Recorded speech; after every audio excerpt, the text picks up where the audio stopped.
तो हमने यूरोप में राष्ट्रवाद का उदय ये लेसन पढ़ा है और काफ़ी लंबा लेसन है ये। तो इसको हमको याद रखने के लिए इसको अगर हम थोड़े शॉर्ट नोट्स फॉर्म में याद रखेंगे, इसके इम्पॉर्टेंट पॉइंट्स याद रखेंगे तो हमको एग्ज़ाम पॉइंट ऑफ व्यू से थोड़ी हेल्प हो जाएगी। इसीलिए मैं एक ये वीडियो कवर कर रही हूँ जो कि इस लेसन के थोड़े से इम्पॉर्टेंट पॉइंट्स हैं, और अगर उनको हम याद रखते हैं तो लेसन हमारे दिमाग में थोड़ा ज़्यादा टाइम रहेगा, उनको बेटर तरीके से समझ में आएगा। तो राष्ट्र की परिभाषा दी हुई है हमारे इस लेसन में। तो अर्नेस्ट रेनर के अनुसार समान भाषा, नस्ल, धर्म से बने क्षेत्र को राष्ट्र बोलते हैं। एक राष्ट्र लंबे प्रयासों, त्यागों और निष्ठा का चरम बिंदु होता है। राष्ट्रवाद हम कहते हैं अपने राष्ट्र के प्रति प्रेम की भावना को। तो जो लोग अपने राष्ट्र के प्रति प्रेम की भावना रखते हैं उसी को राष्ट्रवाद कहते हैं। नेपोलियन के बारे में जान लेते हैं। नेपोलियन कौन था? नेपोलियन का जन्म 15 अगस्त 1769 को हुआ था। नेपोलियन एक महान सम्राट था जिसने अपने व्यक्तित्व एवं कार्यों से पूरे यूरोप को प्रभावित किया। अपनी योग्यता के बल पर 24 वर्ष की आयु में ही वह सेनापति बन गया। उसने कई युद्धों में फ्रांसीसी सेना को जीत दिलाई और अपार लोकप्रियता हासिल की। फिर उसने पीछे मुड़कर नहीं देखा और अंततः वह फ्रांस का शासक बन गया। और उदारवाद किसे कहते हैं हम? ये कुछ टर्म्स हैं जो हमारे लेसन में हैं। उदारवाद को इंग्लिश में हम लोग बोलते हैं लिबरलिज्म, जिसका लैटिन भाषा में जो मूल शब्द है वो लाइबर है, जिसका अर्थ होता है स्वतंत्रता। तो नए मध्यम वर्ग के लिए उदारवाद का अभिप्राय था व्यक्ति के लिए आज़ादी और कानून के समक्ष समानता। निरंकुशवाद, ये शब्द कई बार आया है हमारे लेसन्स में। तो निरंकुशवाद ऐसी सरकार या शासन व्यवस्था को कहते हैं जिसकी सत्ता पर किसी प्रकार का कोई भी अंकुश या कंट्रोल नहीं होता है। जनमत संग्रह हम बोलते हैं एक प्रत्यक्ष मतदान, यानी कि सीधे तौर पर की गई वोटिंग, जिसके द्वारा एक क्षेत्र की सारी जनता से किसी प्रस्ताव को स्वीकार या अस्वीकार करने के लिए पूछा जाता है। यूटोपिया या कल्पना दर्श हम कहते हैं एक ऐसे समाज की कल्पना जो इतना आदर्श है कि उसका साकार होना लगभग असंभव होता है। रूमानीवाद, यह एक ऐसा सांस्कृतिक आंदोलन होता है जो एक खास तरीके की राष्ट्रीय भावना का विकास करना चाहता है। जुंकर्स, तो जुंकर्स कौन होते थे? जुंकर्स प्रशा की एक सामाजिक श्रेणी थी, उसका नाम था, जिसमें बड़े जमींदार शामिल थे। राष्ट्रवाद के उदय के क्या कारण थे? पहला कारण था निरंकुश शासन व्यवस्था, दूसरा था उदारवादी विचारों का प्रसार, तीसरा था स्वतंत्रता, समानता और बंधुत्व का नारा, फोर्थ है शिक्षित मध्य वर्ग की भूमिका। तो यूरोप में राष्ट्रवाद का विकास कैसे होता है उसको हम देखते हैं। 1789 में फ्रांस की क्रांति होती है। उसके बाद वहाँ एक नागरिक संहिता बनती है 1804 में। फिर वियना की संधि होती है 1815 में, और उदारवादियों की क्रांति होती है 1848 में। जर्मनी का एकीकरण होता है 1866 से लेके 1871 तक, और इटली का एकीकरण होता है 1859 से लेके 1871। यूरोप में राष्ट्रवाद का निर्माण, तो ये कैसे हुआ था? किसी भी राष्ट्र के निर्माण के लिए एक सामूहिक पहचान, सांस्कृतिक परंपरा आदि का होना ज़रूरी है। यूरोप में अलग अलग समाज थे, जैसे कि हैब्सबर्ग साम्राज्य में जर्मन, अंग्रेज़ी, फ्रेंच, इटली आदि लोग अलग अलग भाषाएं बोलते थे। तो राष्ट्रवाद का निर्माण के लिए ये था कि चाहे हमारी संस्कृतियां, पहचान अलग अलग हो, बट उनका समान होना कहीं ना कहीं किसी न किसी रूप में ज़रूरी है, तभी एक राष्ट्र की परिकल्पना हो सकती है। और 19वीं शताब्दी से पहले यूरोपीय समाज की संरचना कैसी थी? यूरोपियन समाज असमान रूप से दो भागों में विभाजित था। उच्च वर्ग, जिसको हम कुलीन वर्ग कहते हैं, और दूसरा था निम्न वर्ग, जो कि कृषकों का था। उच्च वर्ग में की क्या उसकी विशेषताएं थी? पहला, उसमें जनसंख्या कम थी। उच्च वर्ग ज़्यादा वर्चस्व वाला या अधिकार वाला था। ज़मींदार यानी कि ढेरों सारे खेतों के मालिक थे और उनको लगभग सभी अधिकार दिए जाते थे। दूसरा वर्ग था निम्न कृषक वर्ग। इसकी क्या विशेषताएं थी? इसमें अधिक जनसंख्या होती थी। निम्न वर्ग था ज़मीनहीन होते थे, या तो बिल्कुल ज़मीन नहीं होती थी या तो फिर किराए की ज़मीन पर ही वो लोग काम करते थे। इनके पास किसी भी तरीके के अधिकार इनको नहीं मिलते थे।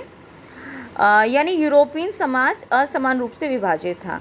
19वीं सदी के बाद एक नया वर्ग जुड़ गया था, वह था नया मध्य वर्ग। तो नए मध्य वर्ग की क्या विशेषताएं थी? इसमें सभी पढ़े लिखे लोग थे, जैसे शिक्षक, डॉक्टर, उद्योगपति, व्यापारी आदि। पढ़े लिखे होने के नाते उन्होंने एक समान कानून की मांग की, यानी उदारवादी राष्ट्रवाद की। और उदारवादी राष्ट्रवाद हम किसे कहते हैं, इसको देख लेते हैं हम लोग। इस उदारवादी राष्ट्रवाद के चलते राष्ट्रवाद का विचार सब जगह फैलने लगा। इसी की वजह से 1789 में फ्रांस की क्रांति हुई थी। इससे एक राज्य के अंदर जो भी नियंत्रण वाली चीज़ें थीं और या भी पैसे का लेन देन होता था, पूंजी का लेन देन, उसे ख़त्म कर दिया गया था। लेकिन अलग अलग राज्यों के बीच नियंत्रण यानी सीमा शुल्क को समाप्त ये नहीं कर पाया था। इसके लिए इन्होंने एक संगठन बनाया था जिसका नाम था ज़ोल्वेराइन। तो जब ज़ोल्वेराइन बना था तो इसने जितने भी शुल्क थे, अवरोध शुल्क थे, वो सबको समाप्त कर दिया था। मुद्राओं की संख्या 2 कर दी थी, जो इससे पहले 30 से 31 से भी ज़्यादा थी। नेपोलियन के समय केवल पुरुष जिनके पास धन है वही लोग वोट दे सकते थे। एंड ज़ोल्वेराइन था क्या? ज़ोल्वेराइन एक जर्मन शुल्क संघ था जिसमें अधिकांश जर्मन राज्य शामिल थे। ये संघ 1834 में प्रशा की पहल पर स्थापित हुआ था। प्रशा मतलब जो पहले का जर्मनी था। इसमें विभिन्न राज्यों के बीच शुल्क अवरोधों को समाप्त कर दिया गया था और मुद्राओं की संख्या 2 कर दी गई थी। और ये जर्मन की आर्थिक एकीकरण का प्रतीक भी था। यूरोप में राष्ट्रवाद की शुरुआत होती है फ्रांस से, ये हम पहले भी देख चुके हैं। 1789 में जो फ्रांस की क्रांति हुई थी उसको भी हम लोग एक बार फिर से पढ़ लेते हैं, इसकी विशेषताएं। 1789 की फ्रांसीसी क्रांति राष्ट्रवाद की पहली स्पष्ट अभिव्यक्ति थी। इसने फ्रांस में राजतंत्र को समाप्त कर प्रभुसत्ता फ्रांसीसी नागरिकों को सौंपी। प्रभुसत्ता मतलब जो भी डिसीजन लेने की पावर है वो फ्रांसीसी नागरिकों को मिल गई थी। इस क्रांति से पहले फ्रांस एक ऐसा राज्य था जिसके संपूर्ण भूभाग पर एक निरंकुश राजा का शासन था। फ्रांसीसी क्रांति ने आरंभ से ही फ्रांसीसी क्रांतिकारियों ने ऐसे कदम उठाए जिनसे फ्रांसीसी लोगों में एक सामूहिक पहचान यानी कि राष्ट्रवाद की भावना पैदा हो सकती थी। बाद में नेपोलियन ने प्रशासनिक क्षेत्र में क्रांतिकारी सुधारों को प्रारंभ किया, जिसे 1804 की नागरिक संहिता या फिर नेपोलियन संहिता के नाम से भी जाना जाता है। इसके अलावा यूरोप में 19वीं सदी के शुरुआती दशकों में राष्ट्रीय एकता से संबंधित विचार उदारवाद के काफ़ी करीब थे। सामूहिक पहचान बनाने के लिए उठाए गए कदम, क्या क्या कदम उठाए गए थे? प्रत्येक राज्य से एक स्टेट जनरल चुना गया और उसका नाम बदलकर नेशनल असेंबली कर दिया गया। फ्रेंच भाषा को राष्ट्रभाषा घोषित कर दिया गया। एक प्रशासनिक व्यवस्था लागू की गई जिससे सबको समान कानून का अनुभव हो। आंतरिक आयात निर्यात सीमा शुल्क समाप्त कर दिया गया। भार तथा माफ़ी की एक समान व्यवस्था लागू की गई। स्कूल और कॉलेजों की छात्राओं द्वारा भी समर्थन के रूप में क्लब का गठन किया गया जिनका नाम जैकोबिन क्लब रखा गया। फ्रांस की आर्मी ने समर्थन के तौर पर हर विदेशी क्षेत्र में उनको भेजा जिससे कि उनमें राष्ट्रवादी भावनाएं और ज़्यादा बढ़ती गई। फ्रांसीसी क्रांति और उनकी राष्ट्रवाद की क्या विशेषताएं थी? पहला था संविधान आधारित शासन, समानता, स्वतंत्रता, बंधुत्व जैसे विचार, एक नया फ्रांसीसी तिरंगा झंडा, नेशनल असेंबली का गठन, आंतरिक आयात निर्यात शुल्क समाप्त किया गया, माप तोल की एक समान व्यवस्था बनाई गई, फ्रेंच को राष्ट्र की साझा भाषा बनाया गया। नेपोलियन का शासनकाल कैसा था? जब नेपोलियन फ्रांस पर शासन नेपोलियन ने करना शुरू किया तो उन्होंने प्रजातंत्र को हटाकर राजतंत्र को फिर से स्थापित किया। नेपोलियन के समय से ही व्यापार, आवागमन एवं संचार में बहुत ज़्यादा विकास हुआ। राष्ट्रवादी विचार को बांटने के लिए उन्होंने कुछ क्षेत्रों पर कब्जा कर लिया और कर को बढ़ाना और जबरन भर्ती जैसे अनेक कानून व्यवस्था उन्होंने स्थापित की। 1804 की उन्होंने नेपोलियन संहिता बनाई थी जिसे उन्होंने 1804 में लागू किया। इसके जन्म पर ही उन्होंने क्या किया था, जो विशेषाधिकार कुछ वर्गों को दिए जाते थे उनको समाप्त कर दिया। इसने न केवल न्याय के समक्ष समानता स्थापित की बल्कि संपत्ति के अधिकार को भी सुरक्षित किया। तो 1804 की जो नागरिक संहिता थी उसकी क्या विशेषताएं थी? जन्म पर आधारित विशेषाधिकारों को समाप्त किया गया, कानून के सामने समानता एवं संपत्ति के अधिकार को सुरक्षित किया गया, प्रशासनिक विभाजनों को सरल बनाया गया, सामंती व्यवस्था को समाप्त किया गया। किसानों की भू दासत्व और जागीरदारी शुल्कों से मुक्ति दिलाई गई। शहरों में कारीगरों के श्रेणी संघों के नियंत्रणों को हटा लिया, यानी कि कारीगर अपनी संगठन वहाँ पर बना सकते थे। जागीरदारी क्या होती है? जागीरदारी में इसके अंतर्गत किसान, जमींदारों और उद्योगपतियों द्वारा तैयार सामान का कुछ हिस्सा करके सरकार को उनको देना पड़ता था। रूढ़िवादी हम बोलते हैं एक ऐसा राजनीतिक दर्शन, एक ऐसा विचार जो कि परंपरा स्थापित संस्थानों और रिवाजों पर जोर देता है और तेज बदलावों की बजाय क्रमिक यानी कि स्टेप बाय स्टेप और धीरे धीरे विकास को वो प्राथमिकता देता है। 1815 के उपरांत यूरोप में रूढ़िवाद। 1815 में नेपोलियन की हार के बाद यूरोप की सरकारों का झुकाव फिर से रूढ़िवाद की तरफ बढ़ गया था। इसके बाद यूरोपीय सरकार पारंपरिक संस्थाएं और परिवार को बनाए रखते थे। इसके लिए उन्होंने नेपोलियन के समय जितने भी बदलाव हुए थे उन सबको ख़त्म कर दिया गया, जिसके लिए एक समझौता किया गया जिसका नाम था वियना समझौता या फिर वियना संधि। अब वियना संधि या वियना कांग्रेस में क्या हुआ था? 1815 में ब्रिटेन, प्रुशिया, रूस और ऑस्ट्रिया जैसी यूरोपीय शक्तियाँ जिन्होंने मिलकर नेपोलियन को हराया था, उन सब के प्रतिनिधि यूरोप के लिए एक समझौता तैयार करने के लिए वियना में इकट्ठे हुए, जिसकी अध्यक्षता की थी ऑस्ट्रिया के चांसलर ड्यूक मेटरनिक ने। इस संधि में 3 मुख्य निर्णय लिए गए थे। पहला, फ्रांस की सीमाओं पर कई राज्य कायम किए गए ताकि भविष्य में फ्रांस अपना विस्तार न कर सके। फ्रांसीसी क्रांति के दौरान हटाए गए बुर्बो वंश को सत्ता में फिर से लाया गया। तीसरा, राजतंत्र को जारी रखा गया। और क्या विशेषताएं हमने देख ली हैं। उसके बाद हम देखते हैं यूरोप में क्या क्रांतिकारी चीज़ें हो रही थी। यूरोपियन सरकार के इन सारे निर्णयों के विरोध में क्रांतिकारियों ने जन्म लिया। क्रांतिकारियों ने अंदर ही अंदर कुछ खुफिया समाज का निर्माण किया, यानी कि सीक्रेट सोसाइटीज़ बनाई, जिनका मुख्य लक्ष्य था राष्ट्रवाद को बढ़ावा देना, वियना संधि का विरोध करना और स्वतंत्रता के लिए लड़ना। अब कुछ जन विद्रोह हुए थे जो 1830 के आसपास हुए थे। तो 1830 को कठिनाइयों का महान काल भी कहा जाता है। इसके कुछ रीजंस थे। पहला था, जनसंख्या में ज़बरदस्त वृद्धि हो गई थी। लोग गांव से शहर की ओर जा रहे थे। बेरोज़गारी में वृद्धि हो रही थी। गरीबी में इजाफा हो रहा था। इन सालों के दौरान फसल बर्बाद हो गई थी, जिससे खाने की सामग्री की कीमत बढ़ने लगी और छोटी छोटी फैक्ट्रीज बंद होने लगी। खाने पीने की कमी हुई, बहुत ज़्यादा बेरोज़गारी फैली। इन सभी कारणों से लोगों ने सरकार के खिलाफ विद्रोह किया और लोग सड़कों पर उतर आए और जगह जगह उन्होंने रास्ता रोका, जिसे कि कृषक विद्रोह के नाम से भी जाना जाता है, जिसने यूरोपियन सरकार को गणतंत्र राज्य घोषित कर दिया। अब जब ये गणतंत्र बन गया फ्रेंड्स, तो क्या हुआ था, क्या कानून में बदलाव आए। 21 साल से ऊपर वाले सभी लोगों को वोट डालने का अधिकार दिया गया, लेकिन इसमें से पुरुष ही शामिल थे। सभी नागरिकों को काम की गारंटी दी गई। रोज़गार उपलब्ध कराने के लिए कारखाने बनाए गए, स्थापित किए गए। इन सभी से धीरे धीरे गरीबी और बेरोज़गारी कम होने लगी। तो नारीवाद स्त्री क्या था? पुरुषों को सामाजिक, आर्थिक एवं राजनीतिक समानता की सोच के आधार पर महिलाओं के अधिकारों और हितों का बोधी नारीवाद है। जर्मनी का एकीकरण हम पढ़ लेते हैं। 1848 में यूरोपियन सरकार ने बहुत कोशिश की, लेकिन वह जर्मनी का एकीकरण नहीं कर पाए थे, क्योंकि राष्ट्र निर्माण की यह उदारवादी पहल राजशाही और फौज की ताकतों ने मिलकर दबा दी थी। उसके बाद प्रशा ने यह भार अपने ऊपर लेते हुए कहा था कि वे जर्मनी का एकीकरण करके ही रहेंगे। उस समय प्रशा के मुख्यमंत्री थे ओटोमन बिस्मार्क, जिनको जर्मनी का जनक भी कहा जाता है। प्रशा ने एक राष्ट्रीय एकीकरण के आंदोलन का नेतृत्व किया। 7 वर्ष के दौरान ऑस्ट्रिया, डेनमार्क, फ्रांस से 3 युद्ध में प्रशा की जीत हुई और एकीकरण की प्रक्रिया पूरी हुई।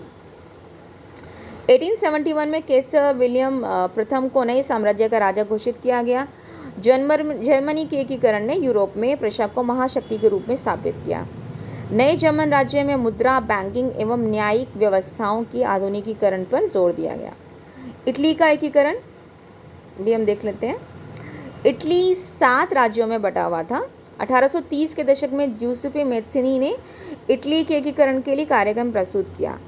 1830 और 1848 के क्रांतिकारी विद्रोह असफल हुए। 1859 में फ्रांस से सार्डिनिया पीडमोंट ने एक चतुर कूटनीतिक संधि की, जिसके माध्यम से उसने ऑस्ट्रियाई बलों को हरा दिया। 1861 में इमानुएल द्वितीय को एकीकृत इटली का राजा घोषित किया गया। जूसेपे मैज़्ज़नी कौन थे? इनका जन्म 1807 में जिनोवा में हुआ और कुछ समय बाद वे कार्नोबरी में गुप्त संगठन के सदस्य बन गए थे। 24 साल की अवस्था में लिगुरिया में क्रांति करने के लिए उन्हें 1831 में देश से निकाला दे दिया गया था। फिर उन्होंने 2 भूमिगत संगठन बनाए थे। पहला था मार्सेई में यंग इटली और दूसरा बर्न में यंग यूरोप। मैज़्ज़नी द्वारा राजतंत्र का जोरदार विरोध और उनकी प्रजातांत्रिक सपनों ने रूढ़िवादियों के मन में बहुत ज़्यादा भय भर दिया था और कहा था कि मेटरनिख हमारी सामाजिक व्यवस्थाओं का सबसे खतरनाक दुश्मन है। इसी तरीके से कुछ और लोग हैं, काउंट कैमिलो दे कावोर, जूसेपे गैरिबोल्ड। जो ये गैरिबोल्ड थे, ये इटली के एकीकरण के लिए काफ़ी फेमस थे। वे नियमित सेना का हिस्सा नहीं थे। उसने इटली के एकीकरण के लिए सशस्त्र स्वयंसेवकों का नेतृत्व किया। 1860 में वे दक्षिणी इटली और 2 सिसिलियों के राज्यों में प्रवेश कर गए। स्पेनी शासकों को हटाने के लिए स्थानीय नागरिकों का समर्थन देने में वो सफल रहे। उसने दक्षिणी इटली और सिसिली को राजा इमानुएल द्वितीय को सौंप दिया और इस प्रकार इटली का एकीकरण संभव हो सका। ब्रिटेन में राष्ट्रवाद। औद्योगिक क्रांति के बाद ब्रिटेन की आर्थिक शक्ति बहुत ज़्यादा बढ़ गई थी। राष्ट्रवाद किसी उथल पुथल या क्रांति का परिणाम नहीं था, बल्कि यह एक लंबी चलने वाली प्रक्रिया का परिणाम था। 18वीं शताब्दी से पूर्व ब्रिटेन एक राज्य नहीं था। ब्रिटेन साम्राज्य में अंग्रेज, वेल्श, स्कॉट या आयरिश जैसे ढेर सारे समाज थे, जिसे निर्जातीय कहते हैं। आंग्ल राष्ट्र ने अपनी शक्ति के विस्तार के साथ साथ अन्य द्वीपों और राष्ट्रों पर भी अपना विस्तार या कब्जा करना स्टार्ट किया। 1688 में संसद ने राजतंत्र से शक्तियों को ले लिया। 1707 में इंग्लैंड और स्कॉटलैंड को बनाकर यूनाइटेड किंगडम ऑफ ब्रिटेन का गठन किया गया था। 1798 में हुए असफल विद्रोह के बाद 1801 में आयरलैंड को बलपूर्वक यूनाइटेड किंगडम में शामिल कर लिया गया। नए ब्रिटेन के प्रतीक चिन्हों को खूब बढ़ावा मिला। अब हम बाल्कन समस्या को भी शॉर्ट में देख लेते हैं कि बाल्कन समस्या में क्या था। कुछ कंट्रीज थी, कुछ समूह थे, जैसे कि बल्गारिया, अल्बानिया, ग्रीस, मकदूनिया, क्रोएशिया, स्लोवानिया, सर्बिया आदि, और ये सबको रहने वालों को स्लाव कहा जाता था और ये एक ऑटोमन साम्राज्य का हिस्सा था। ये बाल्कन जो क्षेत्र था, तो धीरे धीरे ये सभी बाल्कन क्षेत्र से हटने लगे और इन्होंने एक नया अपना राष्ट्र बनाने की ओर कार्य किया, क्योंकि ये जो स्लाव ग्रुप से इनकी अपनी पहचान थी, अपनी संस्कृति थी, अपनी भाषा थी, इसलिए उन्होंने बहुत युद्ध किए ताकि ये लोग अपना ही राष्ट्र बना सकें। और ये इतना हाई लेवल पे सारी चीज़ें हुई थी कि जिसके रिज़ल्ट में फर्स्ट वर्ल्ड वॉर भी हुआ था। साम्राज्यवाद क्या होता है? साम्राज्यवाद कहते हैं जब कोई देश अपने देश की शक्ति को बढ़ाता है, आर्मी और अन्य साधनों का प्रयोग करके, उसको साम्राज्यवाद कहते हैं। रूपक कहते हैं कि हम जब किसी चीज़ को दिखाने के लिए किसी और चीज़ का सहारा लेते हैं, जैसे कि हमारा कोई भी विचार है, लालच है, स्वतंत्रता है, ईर्ष्या है, मुक्ति, कोई भी हमारा भाव है, तो उसके लिए हम किसी व्यक्ति या चीज़ का इस्तेमाल करते हैं, तो उसको रूपक कहा जाता है। जैसे कि जर्मेनिया को देवी बनाया गया या जर्मनी की माता के रूप में दिखाया गया। उसी तरीके से मार्सेलिया थी, वो जो इटली की, जिनको देवी कहा गया। तो इस तरीके से रूपक बनाए गए ताकि लोग उनसे प्रेरित और उनमें राष्ट्रवाद की भावना और ज़्यादा बढ़े। राष्ट्रवाद के उदय में महिलाओं का क्या योगदान था? महिलाओं ने कई सारे राजनीतिक संगठनों का निर्माण किया, समाचार पत्रों का प्रकाशन किया, अपने वोट करने की अधिकार की प्राप्ति के लिए उन्होंने काफ़ी संघर्ष किए, जिसे सफरेजी आंदोलन भी कहा जाता है। उन्होंने राजनीतिक बैठकें की और प्रदर्शनी में हिस्सा लिया। यहाँ कुछ प्रतीक चिन्ह हैं और उनके अर्थ दिए गए हैं, इनको आप लोग देख लेंगे एक बार।